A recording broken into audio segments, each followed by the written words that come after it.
Okay, so let's do something a little bit different. So I've had this idea for a while and there's no better time to start than today. UFC 246 went down last night and of course it featured a main event that saw Conor McGregor finish Donald Cerrone 40 seconds into the first round of their bout. And what I want to do is I want to talk about that main event and I want to talk about what happened, what it means and what's going to happen going forward, and also what we learned from the fight, because even though it was only 40 seconds, I think we did learn quite a lot and I'm going to get into all of that stuff. But before I do, if you want to support the channel and support what we're doing here, just hit the like button and also subscribe if you haven't already. And also if you haven't, hit the bell icon to get notifications when we upload new videos, because we're doing a lot more lately. But let's get right into it. As I said, Conor beat Cowboy 40 seconds into the first round, and while on the surface that probably says that we didn't learn a whole lot, but I did take a couple of things from it. But let's go back a little bit. Whatever way you want to slice this fight, and specifically Conor's performance,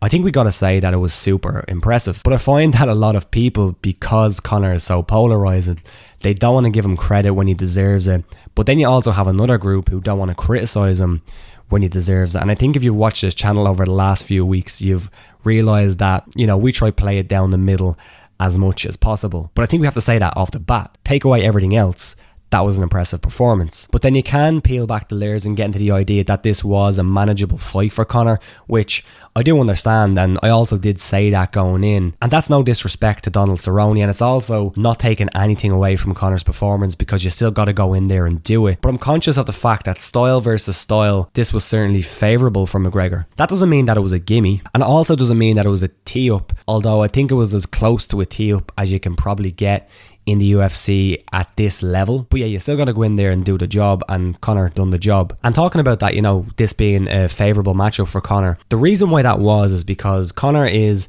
historically a quick starter, a fast starter, and historically Cerrone isn't. And sometimes this happens in fights where it plays out as you'd probably expect it to, because a lot of time when breaking down fights, we get into the micro level and start talking about all these intricate details of the fight, when sometimes the pivotal insight is actually the simple one. And that's kind of what happened here. McGregor started the fight as he normally does, basically sprinting across the cage to get to his opponent. And he was quite overzealous with his left hand. He went for that left straight that he's of course famous for. And if that was against someone with better wrestling, that would be ill-advised, but I actually think it was a good idea against someone like Cerrone, because he doesn't deal well with a fast start. But anyway, he ducked under, and I'm not sure if he was going for a takedown or he was just trying to avoid the strike. Probably he was just trying to avoid the strike, but they got into a clinch situation, and I think this is where we learned something about McGregor, or at least it was reaffirmed to us. We released a video pulled from the podcast a couple of days ago talking about McGregor's wrestling and his grappling overall, and we spoke about how it's quite underrated, at least defensively. And you can see that immediately in play here, because once he was in the clinch, he used frames defensively, but also used them quite effectively offensively as well. And if you don't know what I mean by framing, just look at how his body is in the clinch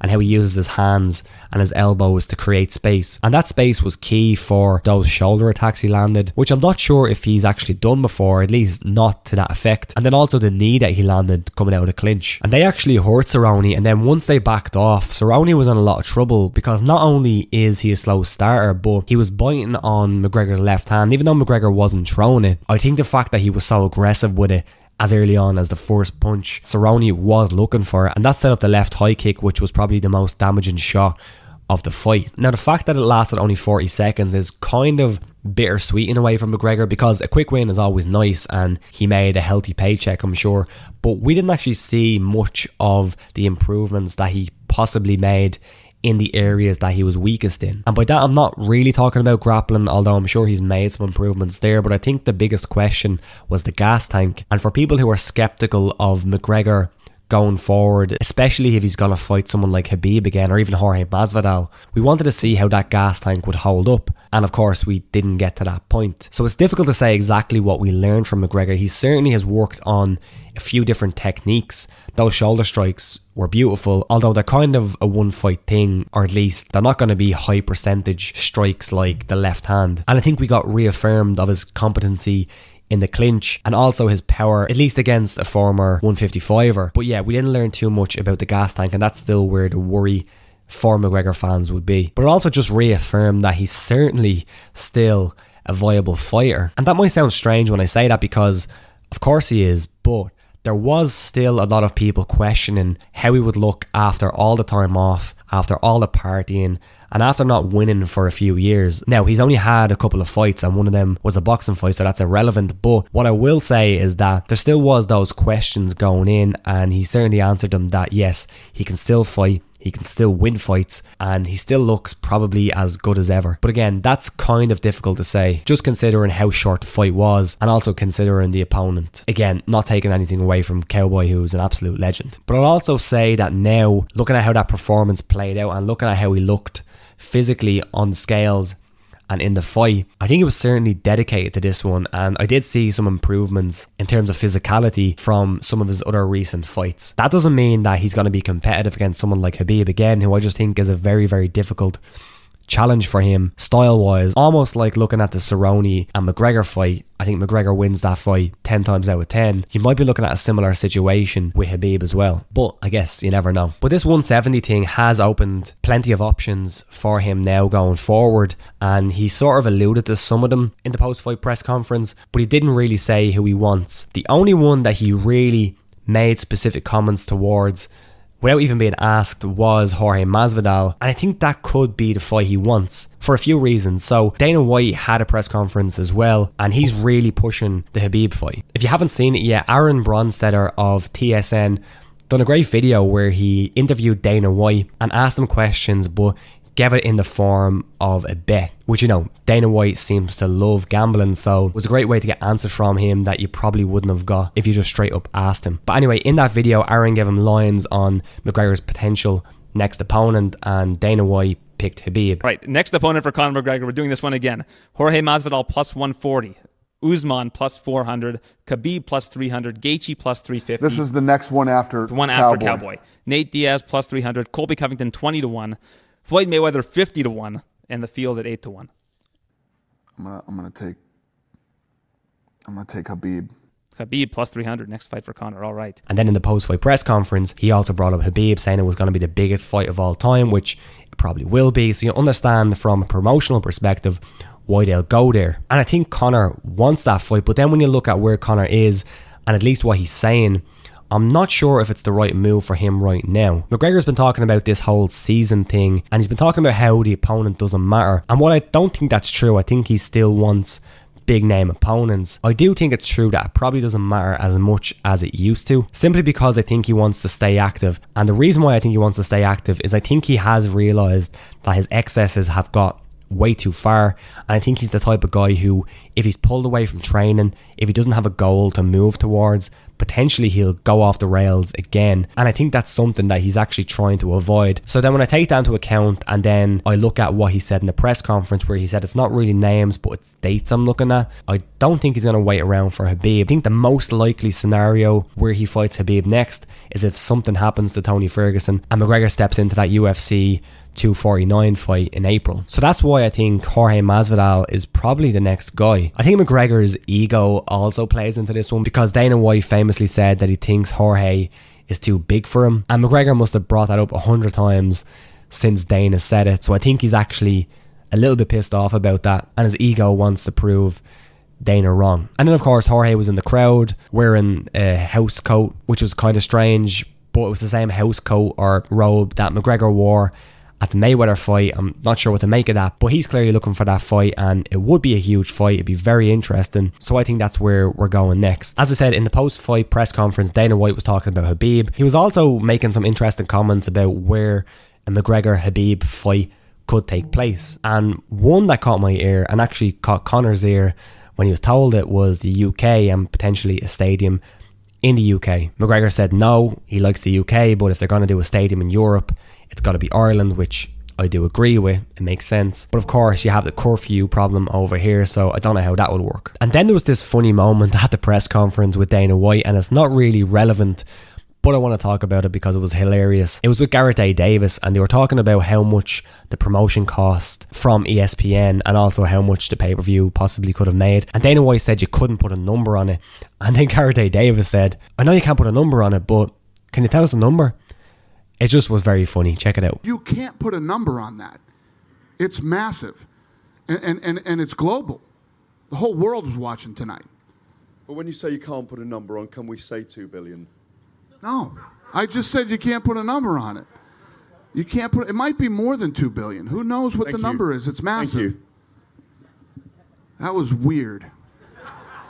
I also asked for some questions in the community tab on our YouTube channel. We do that for the podcast as well, which airs every Thursday. And it was quite short notice. I only put it up very, very recently, but we got some questions, so I'm going to answer them. This one's from Ion Blignalt. Apologies if I butchered your name. Where does Cowboy go from here? It's not looking great for him. Yeah, Cowboy is an interesting case because I think if this fight even happened in his prime, it'd still be a very tricky fight for him, and you might have got a similar result anyway. So I'm not sure if this result actually tells us anything about him. I think it just reaffirms a lot of the problems that he actually has in terms of his style. Now, I did see an infographic released by ESPN Plus about the injuries that Cowboy has accumulated over his career, and it wasn't a great look, and now you're probably going to add some more to that as well. So I mean, I don't want Cowboy to turn into like a BJ Penn type, and we were asked that question on the podcast last week, is Cowboy getting to that point? And I don't think so. I think he's still competitive against certain guys, but he's also the type of guy who will continue to fight for a long time because he does love the game. So I hope he gets out at the right time, but I also don't think he's shot either. I think this was just a bad matchup for him. He also asked, I don't understand how beating an opponent at 170 counts to any progress at 155. Surely if you want a title fight at 155, you should fight the top guys in that division, not go up or down to fight favourable fights and then get a title fight. It's madness to me. Yeah, I completely get that, and I also agree with it. In a meritocracy, that shouldn't happen. Unfortunately, the UFC for the longest time hasn't been a meritocracy. Just look at the 2 title fights that were recently made. Yoel Romero fights Adesanya. Yoel Romero just lost to the number 1 contender, Paulo Costa. Although there are some circumstances there to understand why they made that fight. Costa can't fight right now. So yeah, I think that one's fine, but it's still a weird look. But then it looks like they're making Jose Aldo versus Henry Cejudo for the bantamweight title, and Jose Aldo has never won a fight at bantamweight. He just lost at bantamweight in his debut in the division. So that one's really bizarre. So I think the fact that McGregor could potentially get a title fight coming off a win in another division isn't overly surprising. Even though I'd be critical of it, it's not overly egregious based on the examples that we have. So yeah, I agree, but UFC, man. Jacqueline Daisy-Faced asked, can Conor hang with any of the top welterweights or does he crumble? You know, I think this is a difficult question because Conor is clearly an extremely talented fighter, but I don't know that we have enough data of him at 170 to say how well he could do against true 170 pound fighters. When I'm not talking nonsense on YouTube, I'm actually a data analyst. So if I was to look at this situation, if I had to actually make an assessment of it, I would say we don't have enough data to make an accurate assessment. So I think the jury's still out on that. I don't think he's the smallest 170 pound guy. He's definitely put on some mass since Diaz too, but I also think 155 is his division. But then when you look at some of the smaller guys at 170 and then just look how he matches up style wise, he can probably beat some of those guys. I think the likes of Usman could be quite difficult because of that wrestling base, although I think Khabib is actually better at implementing that style, and we've seen sometimes Kamaru get pulled into a striking match. But yeah, I think Conor is definitely not a favourite in that fight. And then of course Masvidal, if that happens, you do have to accept that Masvidal fought at 155. I mean, he's certainly bulked up and he certainly looks every bit of a 170 pounder at this point, but I understand where Conor's coming from, saying that no, this guy isn't too big for me, he can make 155 if he tries. So it's skill versus skill, and then you have to get into that discussion, and then that's a whole other discussion that I'll probably talk about at another point. But yeah, that's it. I tried to keep it short and sweet, not too in depth, but I hope you enjoyed the video, and if you did, give it a like, subscribe to the channel, check out our other videos, check out our podcast, and look out on the community tab on the YouTube channel every Wednesday and early Thursday, where we'll be asking for questions for the podcast, so don't miss out on asking us some. Cheers, see ya.